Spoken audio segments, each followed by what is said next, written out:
Super Rugby Trans-Tasman Team of the Week for round number 4.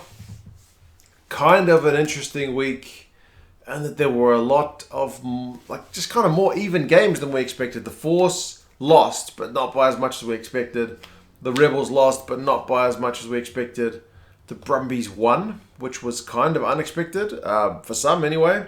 The Blues won, but again, not by a whole heck of a lot. So yeah, there was plenty going on this week, so I've tried to get a kind of decent mix around the teams. I'm wearing Highlanders gear because the Highlanders did kind of really look the business with that smashing of the Waratahs, but the Waratahs have been prone to conceding a lot of points and making people look good in terms of the Team of the Week stats, which is a lot about run meters and defenders beating and clean breaks and stuff, so the Waratahs tend to give quite a few of those away.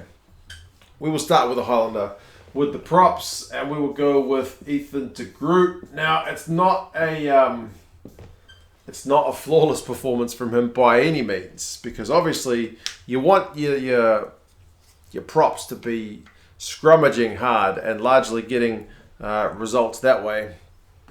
But I mean, he scored 2 tries. The big loose head. So I've gone with the Groot. Gets 2 tries, 13 run meters, 7 carries, beats 2 defenders, has no passes every time he got the ball, putting it up his shirt and just going straight ahead, which seemed to work for him because he got 2 tries. He had 7 from 7 tackles. He does concede 3 penalties. So that's a wee bit of an area of concern, especially because the Waratahs pack was supposed to be underpowered with 3 props missing, but it didn't look that much. So it's maybe one where you could argue, you should have gone a guy for pure scrummaging. But come on, man, 2 tries. Other prop, I've gone with Alan Alatoa from the Brumbies. I had to get a Brumbie on here because they won.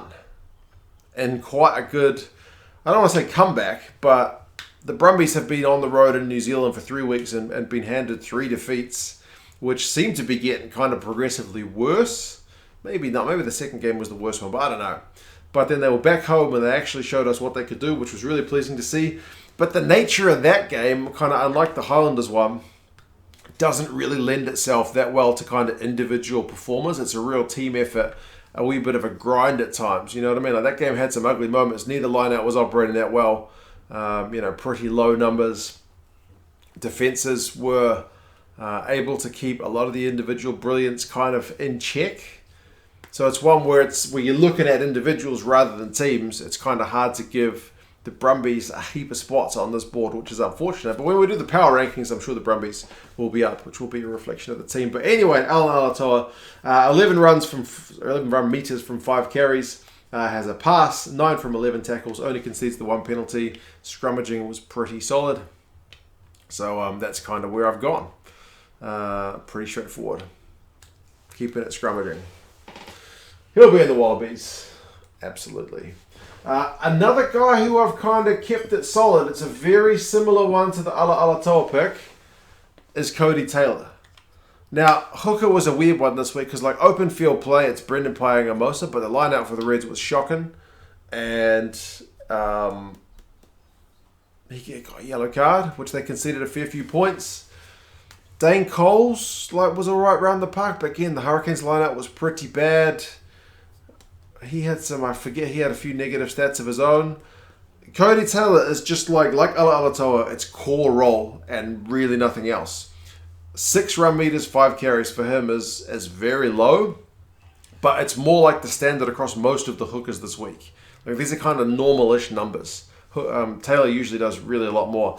11 from 11 tackles are very good numbers, and the line-out is 100%. Scrum was solid, so core role done. No icing on the cake. It's just the cake. No frills. So, yeah, Cody Taylor. I could have gone a bit more left field. The Groot one is kind of a take the good with the bad. This one is just take the good, and there's not that much more. Whether you guys can pick someone else, up to you, but that's the one I've gone with this week. Locks, I've gone with Ryan Smith from the Reds. Did his core role pretty well, I thought. He has 20 run meters from 5 carries, which is a good return, including a defender beaten and a clean break, 5 passes, 2 turnovers considered as maybe a little bit hairy, but 11 from 11 tackles, turnover 1 and 2 lineouts 1. He wasn't the primary lineout jumper. It was more Salakai Loto, and like the Reds lineout was struggling a wee bit, but I ain't going to punish Ryan Smith too hard for that one. I thought around the park defensively and at the breakdown and whatnot, he was actually putting in a pretty good time. So, yeah, I'll give him the crack there. And on the opposite side was the Blues man, Gerard Kaoli Tuioti. A huge defensive shift from him. Absolute work rate. 10 run meters, 10 carries. That's 1 meter per 1 carry. Like, if you want to go the opposite number, you go Tuipulotu, who gets really good go for a ball. Some people mentioned in the comments as well, like his handling errors have really just gone. Like, he used to be the most frustrating guy. He's such a huge unit.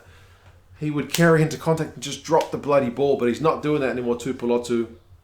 So ball in hand, you pick him, but I've kind of flipped it. He's got a defender beaten 4 passes, but 20 out of 20 tackles. That's another area where the Blues have kind of seemingly flipped it upon its head from previous years, where previously they would survive wave after wave after wave and eventually just get broken on defense. But at times the Blues are now able to kind of hold and get a guy like Papali'i over the ball to turn it over. So Kaoli Tuioti with 20 out of 20 tackles is a phenomenal part of that shift for the Blues. He also wins a turnover. He also has 4 line-out wins, and he also has a line-out steal.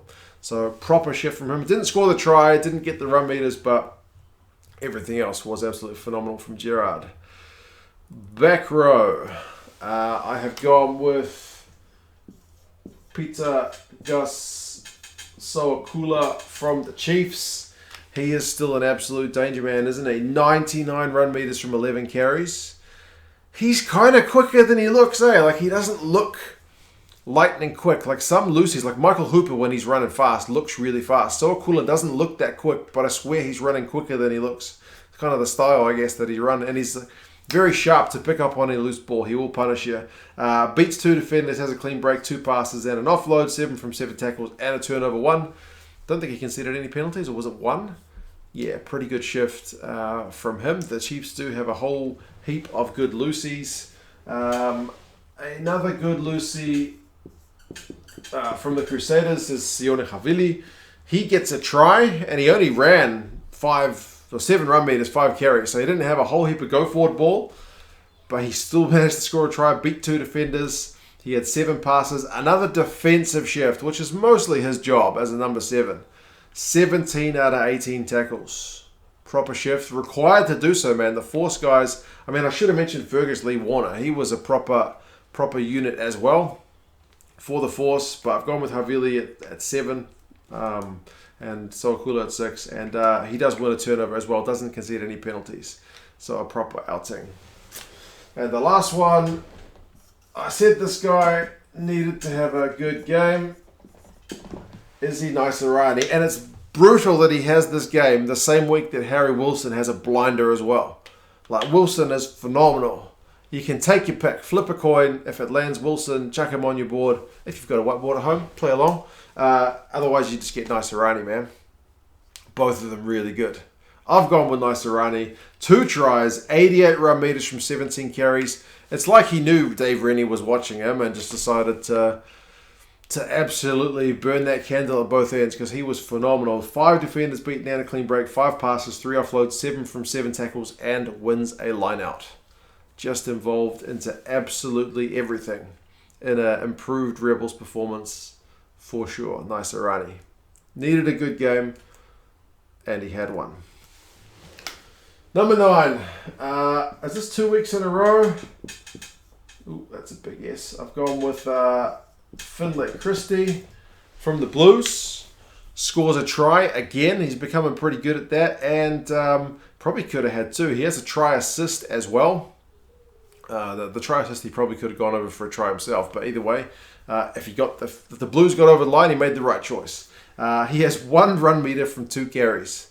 and still scores a try. It's a pretty good effort. 57 passes, doesn't concede any turnovers, which is pretty rare because number 9s have got their hands on the ball that much that they usually drop it once or twice. Something happens, something comes loose, they get tackled, it spills, or people's feet at the bottom of the ruck and it bobbles out. No turnovers conceded, 9 from 10 tackles, 4 kicks. He's playing really well. The Blues are doing well on the back of some good performances from him and Otiti Black, I reckon.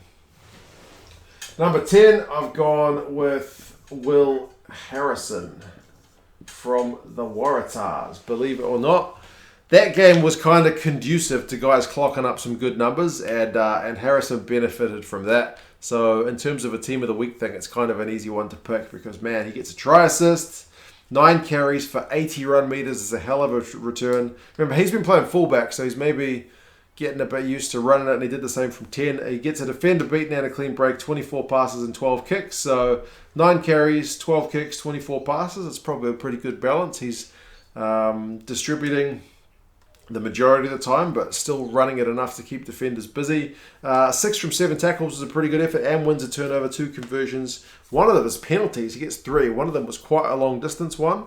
So, yeah, Donaldson was out. I don't know if he gets back in on the back of this performance from Harrison, but we'll see. We'll see. I thought it was a pretty good shift from old Will. Midfield, I've gone with Quinn Tupaia from the Chiefs. A little bit kind of like Groot in that it's not a perfect performance. You've got to kind of ignore some of the black marks. But 85 run meters from 12 carries, and they love using him as like that big ball carrier from first phase. And he does it pretty well. 12 carries, 85 run meters, 6 defenders beaten and 3 clean breaks. So he's generating some proper go-for ball. 9 passes, including 2 offloads, 5 from 5 tackles, and wins a turnover. But 3 turnovers conceded and 2 penalties conceded. So that's the stuff that you can either choose to ignore and look at the glorious run meters and defenders beaten, or you can look at it as a bit of a balanced package, that one. And I've gone with his midfield partner, ALB. At 13, one of the first, I think, was he literally the first name I put on the sheet this week? Probably. 2 tries for him, 123 run meters from 13 carries. Like, he's still an elusive runner, and people, I think, and maybe me as well, I forget how quick he is. He is pretty quick. 8 defenders beaten, 2 clean breaks, 6 passes, 5 offloads. His offloading game in recent weeks has been back to the best, like what we're used to seeing from him. He's always been one of the best offloaders in Super Rugby, bar none. And his numbers and his results are kind of back to where we're used to seeing them at the moment. Like, he's really getting back into good form in that regard. 4 from 5 tackles. Could be a little higher, I guess. But yeah, pretty good performance. Outside backs. Now, I wasn't going to pick this guy. I was going to pick Mark Talia from the Blues. But this is me doing the dirty on him probably 3 weeks in a row, pretty much. I've had to pick him, and that's why I've got this jersey on. The Highlanders jersey.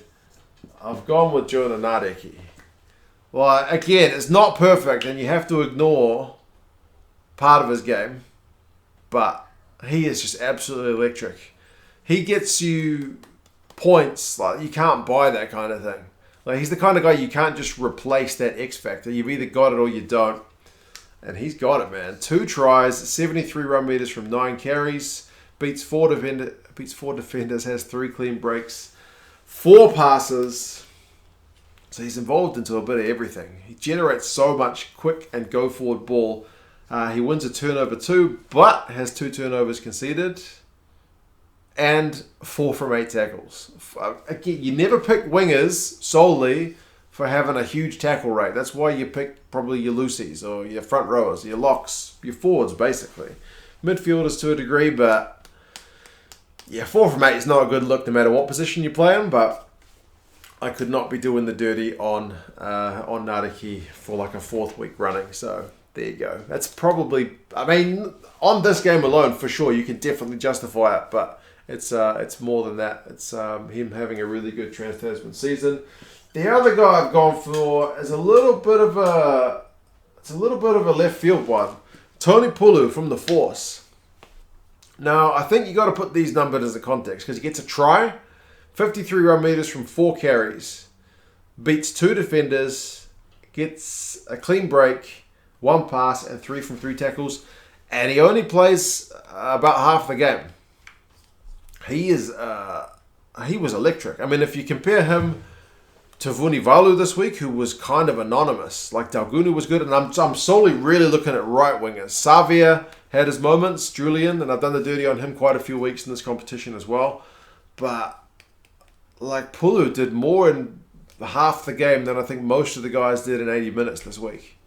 Hence his pick. And I kind of wanted to get a guy from the Force because the Force put in such a good shift. So it's kind of a balanced approach. But man, if he doesn't get injured, I think he probably has an absolute blinder. He's good enough with only half the game. So, yeah, man, Pulu. I back him. I reckon he's been playing really good. Last man, I've gone with another Chiefs guy. I could have gone Will Jordan. He scored a couple of tries, but also was defensively a little bit suspect this week. So I've gone with Trask. Not perfect from him by any means, but 2 tries, 56 run meters and 10 carries. Attacking very strong. 2 defenders beaten. 2 clean breaks, 16 passes and an offload, 11 kicks. So in the absence of D-Mac, he's required to do a fair bit of playmaking, and I thought he stepped up to the plate pretty well. Bit of a balance between him and Gats. He takes a few quick lineouts. He throws 1 quick lineout, and he wins 2 quick lineouts, so keeping the pace of the game moving. He does have 2 turnovers conceded and doesn't have to make any tackles, so that's maybe a little bit sus, but overall, I thought he was adding a bit of value. The commentators kept calling him Trask. I guess that's just a pronunciation thing between Australia and New Zealand. Trask. But there you go. That's the team of the week for round 4. We've got 1 round to go before the final. I'll be crunching the numbers at some point to bring you guys a team of the season, but this is the one for the team of the week. It's honestly, I think, a bit of an interesting balance. I've obviously gone pretty Chiefs heavy, which is a bit surprising given they didn't exactly set the world alight, but that game was very entertaining. And Highlanders heavy with some guys who mix a bit of good with the bad. And there were a few really close games which didn't lend themselves that well to super individual performances. But anyway, I've only gone for 1 blue. That's shocking. Oh no, 2 blues. Kylie Tuiyoti's there as well. Anyway, I don't count them. I just honestly picked them, but I did want to get someone from the Force, someone from the Brumbies. I wanted to get someone from the Hurricanes, but I couldn't quite get it done. I initially had Dane Coles, but I couldn't bring myself to put him in when I saw the line-out numbers, and I remembered that lineup was operating pretty badly. Anyway, I'm going to stop rambling. You guys let me know your thoughts on the team. If you got this far through the video, please like it. It would be helpful. If you're not subscribed to the channel, please do that as well. That's also very helpful. If you want to subscribe to the Patreon channel as well, links in the description. If you want to buy me a coffee or a beer, links in the description. And yeah, cheers guys. I'll talk to you again soon. See you later.